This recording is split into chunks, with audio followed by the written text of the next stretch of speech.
আজি এটা বৰ দুখৰ বিষয়। কোৱা হয় যে মানুহ জন্ম হ'লে মৃত্যু অনিবাৰ্য, মৃত্যু হ'বই। কিন্তু যেতিয়া এজন সমাজৰ কাৰণে নিজৰ জাতিৰ কাৰণে কাম কৰা মানুহ অকালতে নাইকিয়া হৈ যায় আমাৰ মাজৰ পৰা, ই বৰ দুখজনক অৱস্থা হয়। ঠিক তেনে আছে ৰাজীৱ শদিয়া।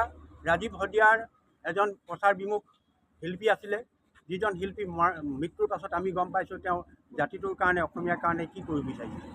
শুনা হে জনগণ, মোৰ জনগণ, এই গীতটো যদি আপোনালোকে গৈ ঘৰত শুনে, তেন্তে ৰাজীৱ শদিয়াই কিহৰ কাৰণে গান গাইছিল, কি উদ্দেশ্যে গান গাইছিল, কাক লৈ গান গাইছিল, গোটেইখিনি আপোনালোকে অনুধাৱন কৰিব পাৰিব। অসমীয়া যদি এটা কথা আছে, আমি জীয়াই থকাৰ সময়ত আমি মানুহক সততে চিনি নাপাওঁ বা যিখিনি মৰ্যাদা দিব লাগে সেইখিনি মৰ্যাদা আমি দিব নিবিচাৰোঁ বা আমি দিব নোৱাৰোঁ। গতিকে এতিয়া আমি আশা কৰিম ৰাজীৱ শদিয়াৰ নিচিনা যিবিলাক আমাৰ সৰু সৰু শিল্পী বা নিজকে প্ৰচাৰ বিমুখ যিবিলাক শিল্পী আছে, আমাৰ জাতিটোৰ কাৰণে কাম কৰি আছে বিভিন্ন ক্ষেত্ৰত, সেইসকলক যেন আমি উলিয়াই আনিব পাৰোঁ। আৰু ৰাজীৱ শদিয়াৰ আদৰ্শই যে আমি অনুপ্ৰাণিত হওঁ, আৰু যিবিলাক নতুন উঠি অহা শিল্পী আছে তেওঁলোকে যেন ৰাজীৱ শদিয়াৰ দৰে ৰাজীৱ শদিয়াৰ অনুকৰণ কৰি জাতিটোৰ কাৰণে, জাতি মাটি ভেটিৰ কাৰণে যেন তেওঁলোকে গীত গায়, গীতৰ জৰিয়তে যদি আমাৰ সমাজখন পৰিৱৰ্তন কৰি পায়, তাৰ কাৰণে মই অনুৰোধ জনালোঁ। আমাৰ অঞ্চলটো বহুত তেনেকুৱা লোক আছে যিসকলক আমি এতিয়া চিহ্নিত কৰিব পৰা নাই, আৰু মৃত্যুৰ পাছত তেওঁলোকক আমি এনেধৰণে চাকি জ্বলাই মোৰ মতে ভাবোঁ কোনো লাভ নহ'ব। গতিকে মই আশা কৰিম যে নৱপ্ৰজন্মৰ যি শিল্পী আছে তেওঁলোকে এইজন শ্ৰদ্ধাৰ শিল্পীক আদৰ্শত অনুপ্ৰাণিত হৈ তেওঁলোকে যেন গীত গায়, আমাৰ সমাজখনক এটা ভাল পথলৈ আগুৱাই নিবলৈ চেষ্টা কৰে, তাকে মই কামনা কৰিলোঁ। আৰু ইয়াকে কৈ সকলোকে মই ধন্যবাদ জ্ঞাপন কৰিলোঁ, আৰু ৰাজীৱ শদিয়াৰ বিদেহ আত্মাৰ চিৰশান্তি কামনা কৰি মই দুআষাৰ কৰি আমাৰ সামৰণি। ধন্যবাদ। আমি সঁচাকৈ যথেষ্ট মৰ্মাহত হৈছোঁ, কাৰণ আমি জানো যে গণশিল্পী ৰাজীৱ শদিয়াদেৱৰ অকাল বিয়োগ হৈছে, আৰু সেই অকাল বিয়োগে কেৱল মাত্ৰ আমাকেই নহয় সমগ্ৰ অসমকেই জোকাৰি গৈছে। সমগ্ৰ অসমৰ জাতিক ভালপোৱা, মাটিক ভালপোৱা মানুহৰ হৃদয় জোকাৰি গৈছে। আৰু যিজন শিল্পীয়ে আমাৰ অসমৰ মানুহৰ জাতি মাটিৰ হকে, জাতীয় চেতনা উদ্বুদ্ধ কৰাৰ হকে তেখেতে গীত ৰচনা কৰি আহিছিল। তেখেত যদিও খুব এজন প্ৰচাৰ বিমুখ মানুহ আছিল, গতিকে হয়তো বহুত মানুহে তেখেতক চিনি নাপাব পাৰে, কিন্তু এনেধৰণৰ এজন প্ৰচাৰ বিমুখ ব্যক্তি, কিন্তু এজন প্ৰতিভাৱান যুৱক আৰু এজন নিজৰ জাতি মাটিক ভালপোৱা এজন স্বদেশপ্ৰেমী এজন যুৱকৰ অকাল মৃত্যুৱে সঁচাকৈ অসমীয়া জাতিটোলৈ এটা অপূৰণীয় ক্ষতি। গতিকে আমি এই অপূৰণীয় ক্ষতিটো আমি কেনেধৰণে পূৰাব পাৰোঁ, অনাগত দিনত যদি আমাৰ অসমীয়া জাতিয়ে এনেজন ৰাজীৱ শদিয়াৰ যি তেওঁৰ যি শিল্পকলা, তেওঁৰ যি গীত, ইয়াক যদি আমি গণশিল্পীৰ পৰিমাণ আমাৰ যথেষ্ট কমি গৈছে। গতিকে এনে গণশিল্পী যদি আমাৰ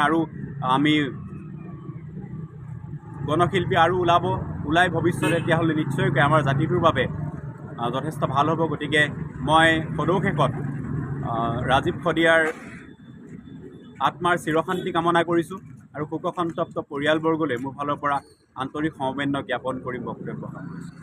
জাতি মাটি ভেটি গীত গাই যি অসম তথা অসমীয়াক জাগ্ৰত কৰা শিল্পী, গণশিল্পী তথা ৰাজীৱ শদিয়ালৈ আমি ডিব্ৰুগড় জিলা শুৱালকুছি ছাত্ৰ সন্থাৰ ফালৰ পৰা শ্ৰদ্ধাঞ্জলি জ্ঞাপন কৰিছোঁ।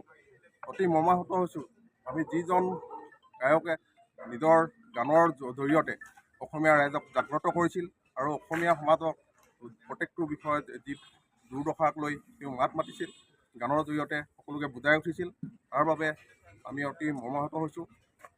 আৰু অৱশেষত আমি ৰাজীৱ শদিয়া আত্মাৰ চিৰশান্তি কামনা কৰিছোঁ, আৰু লগতে শোকসন্তপ্ত পৰিয়াললৈ ডিব্ৰুগড় জিলা শুৱালকুছি ছাত্ৰ সন্থাৰ তৰফৰ পৰা সমবেদনা জ্ঞাপন কৰিছোঁ। হয়, আমি অসম জাতীয়তাবাদী যুৱ ছাত্ৰ পৰিষদ টেঙাখাত আঞ্চলিক সমিতিৰ উদ্যোগত তথা টেঙাখাতবাসী ৰাইজৰ সহযোগত আৰু বিভিন্ন আমাৰ দল সংগঠনৰ তথা আমাৰ বিষয়ববীয়াসকল আজি আহিছিলে। আমি শ্ৰদ্ধাঞ্জলি অনুষ্ঠান জনাইছিলোঁ, ৰাজীৱ শদিয়াদেৱক শ্ৰদ্ধাঞ্জলি জনাইছিলোঁ। যিহেতু আমাৰ মাটিৰ গোন্ধ থকা, আমাৰ জাতিৰ লগত সম্পৰ্ক, জাতিটোৰ প্ৰত্যেকটো সময়তে তেওঁ যিহেতু আপোচবিহীনভাৱে সংকটৰ সময়ত তেওঁ আমাৰ গানৰ জৰিয়তে আমাৰ জাতিটোক তেওঁ যাতে একতাৰ দোলেৰে বান্ধিবলৈ চেষ্টা কৰিছিলে। জাতিৰ প্ৰত্যেকটো দুৰ্যোগৰ সময়ত তেওঁ আমি দেখিছোঁ, কা আন্দোলনৰ সময়ত তেওঁ আমাৰ জাতিটোক যেনে তেনেদৰে গানৰ যোগেদি আমাৰ জাতিটোক তেওঁ একতাৰ দোলেৰে বান্ধিবলৈ তথা আমাৰ জাতিৰ প্ৰতি অহা প্ৰত্যেকটো সংকট তেওঁ গানৰ দোলেৰে যাতে তেওঁ নাশ কৰিবলৈ চেষ্টা কৰিছিলে। গতিকে প্ৰত্যেকটো তেওঁৰ গানতে আমাৰ জাতীয়তাবাদ আমাৰ তেজে তেজে জাতীয়তাবাদ জাগি উঠিছিলে। গতিকে এনে এজন শিল্পীক হেৰুৱাই আমি টেঙাখাতবাসী তথা আমি অসমবাসী সঁচাকৈ অতি মৰ্মাহত হৈছোঁ।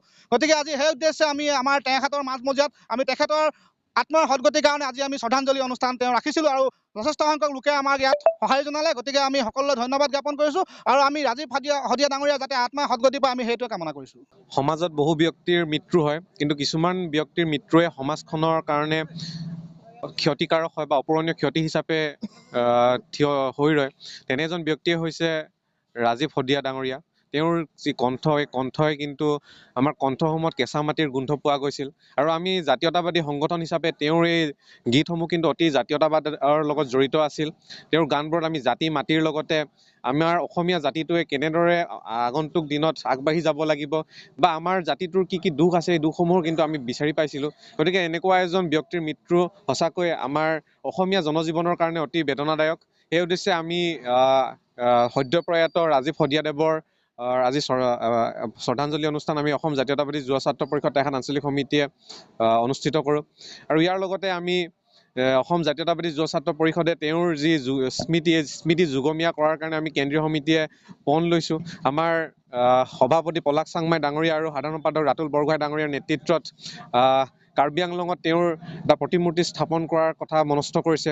ইয়াৰ লগতে তেওঁৰ আদ্য স্বাৰ্থত তেওঁৰ যিখন কৰ্মৰাজি চিৰযুগমীয়া কৰাৰ কাৰণে এখন স্মৰণিকা উলিয়াব, সেইখনো অসম জাতীয়তাবাদী যুৱ ছাত্ৰ পৰিষদৰ তৰফৰ পৰা উলিওৱা হ'ব, প্ৰকাশ কৰা হ'ব। আৰু ইয়াৰ লগতে সেইদিনাখনো আমি কিছু আৰ্থিক সহযোগিতা আমি তেওঁৰ পৰিয়ালক প্ৰদান কৰোঁ। কিন্তু এই ক্ষেত্ৰত আমি অসম চৰকাৰলৈ অনুৰোধ জনাইছোঁ, যিহেতু এটা ঘৰখনৰ কেৱল মাত্ৰ ৰাজীৱ শদিয়া ডাঙৰীয়াই আছিল একমাত্ৰ উপাৰ্জনৰ পথ হিচাপে তেওঁৱেই আছিল। গতিকে আমি অসম চৰকাৰৰ মুখ্যমন্ত্ৰী হিমন্ত বিশ্ব শৰ্মা ডাঙৰীয়াক আমি এই স্থলীৰ পৰাই অনুৰোধ জনাইছোঁ যে অতি শীঘ্ৰেই এই গণশিল্পীগৰাকীক এটা চৰকাৰী মৰ্যাদা দিয়াৰ লগতে তেওঁৰ পত্নীক এটা স্থায়ী নিযুক্তিৰ যাতে ব্যৱস্থা কৰে, তাৰ কাৰণে আমি ইয়াৰ পৰা অনুৰোধ জনালোঁ।